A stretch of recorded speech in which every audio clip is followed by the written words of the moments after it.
Congress party ने मुझे स्पष्टीकरण पूछा था, मैंने कांग्रेस पार्टी को स्पष्टीकरण दिया हूं और उसी क्रम में मैंने हमारे कांग्रेस पार्टी की तरफ से जो वहां बैठक किया गया था खेल आयोजन के लिए 26 तारीख को, उसी का ये पेपर मीटिंग का प्रोसीडिंग है।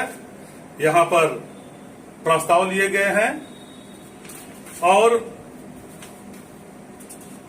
यहां पर प्रस्ताव लिए गए हैं, यहां पर सिग्नेचर है और ये 27 तारीख का प्रभात खबर का यहां पर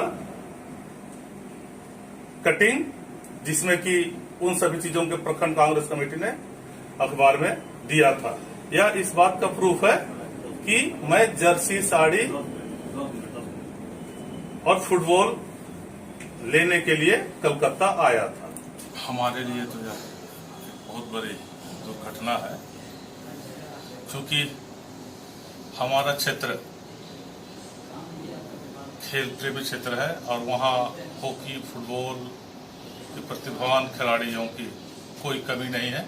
खाली उनको प्रोत्साहित करना है और अवसर देना है।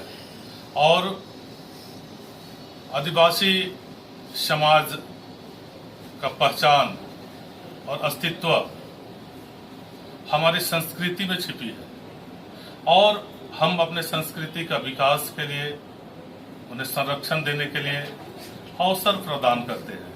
और इन्हीं बातों को लेके हमारे कोलेबिरा विधानसभा में कांग्रेस पार्टी ने एक कार्यक्रम बनाई थी और इस कार्यक्रम में फुटबॉल खिलाड़ी टीमों को सहयोग देना, चूंकि वे गरीब क्षेत्र के लोग हैं, उनके पास जर्सी नहीं है, उनके पास फुटबॉल नहीं है, उनको खेलने का अवसर नहीं मिलता है।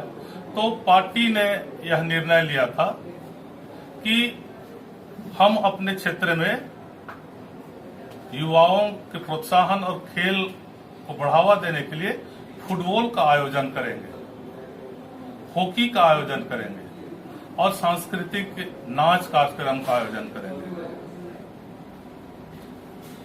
और उसी कार्यक्रम में निर्णय लिया गया था पार्टी स्तर से, जिसका मेरे पास सबूत भी है, मैं दिखाऊंगा उसे भी, कि हर पंचायत से 2 पुरुष टीम ए और बी और एक महिला का टीम प्रखंड स्तर से टूर्नामेंट होगा।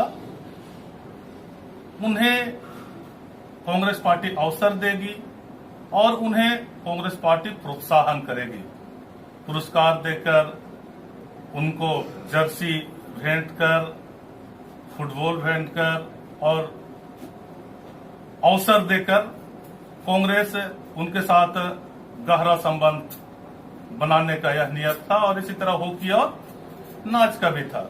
उसी के लिए मुझे जिम्मा दिया गया था पार्टी की तरफ से कि आप इन सभी सामग्रियों को लेके आए। चूंकि पिछला 2 साल में मेरा अनुभव रहा था, सिमडेगा में बहुत महंगा जर्सी और साड़ी सब मिलता है, फुटबॉल सब। सौभाग्य से हमारे प्रभारी जी आए थे 28 तारीख को और उन्होंने हम सबों को बुलाया था 1 to 1 मिलने के लिए। मैं भी उस दिन गया था झारखंड का स्टेट गेस्ट हाउस में और वहां हमारे पार्टी के पदाधिकारी और हमारे साथी विधायकगण थे। मैंने वहां पर भी उस दिन भी कहा था कि जर्सी के लिए मैं कलकत्ता जाऊंगा और हमारे प्रोटोकॉल पदाधिकारी ज्योति मथारू, उन्होंने भी इसको संज्ञान में लेके हमें मदद करने का पहल किया था। लेकिन वो जिस रेट को दिखा रहे थे वो बहुत महंगा था। फिर उसी समय हमारे राजेश कच्छप जी, साथी विधायक और डॉक्टर इरफान जी आए। उन्होंने कहा कि हम लोग कलकत्ता से लेते हैं, बहुत सस्ता में मिलता है। और चूंकि 9 तारीख को पार्टी स्तर से पद यात्रा का कार्यक्रम था 9 से 14 और 9 तारीख आदिवासी विश्व आदिवासी दिवस था और पार्टी तरफ से हमें निर्देश दिया गया था कि 9 तारीख को भव्य बनाए, उसी के लिए भी साड़ी लेना था और उसी को लेकर मैंने आया था।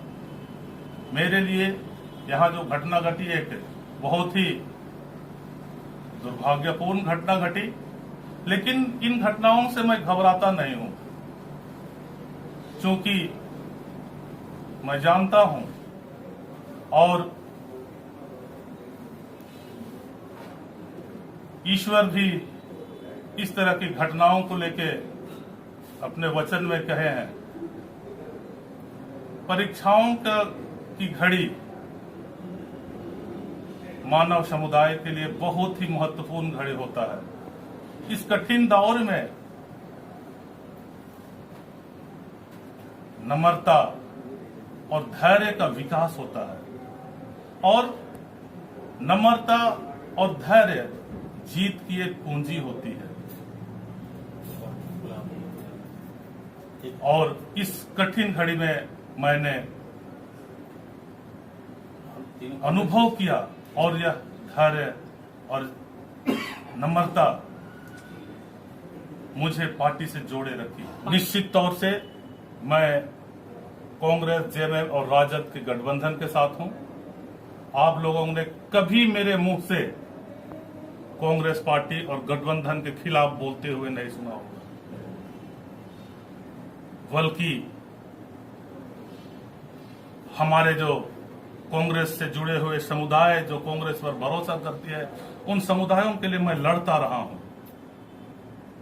मेरा विधानसभा क्षेत्र ईसाई समुदाय क्षेत्र है, वहां 67% ईसाई समुदाय के लोग रहते हैं। अनुशासन तो निश्चित तौर पर हर मनुष्य के लिए जरूर है। बिना अनुशासन के कोई भी आदमी सच्चाई तक या जीत तक नहीं पहुंच पाएगा। 22 दिन के बाद जब आपको जमानत मिला तो आपको कैसा महसूस हुआ, वो पल जो बिताए आप? यह एक सच्चाई की जीत हुई, क्योंकि कुछ लोगों को लग रहा था कि हम 6-7 महीना के लिए जेल में रहेंगे, हमें बता रहे थे। और हाईकोर्ट का कमेंट और हाईकोर्ट का द्वारा बेल दिया जाना हमारे उत्साह को बढ़ाना, हमें धैर्य को मजबूती प्रदान किया। तो इसलिए हम बेल को कह सकते हैं कि न्याय की जीत है।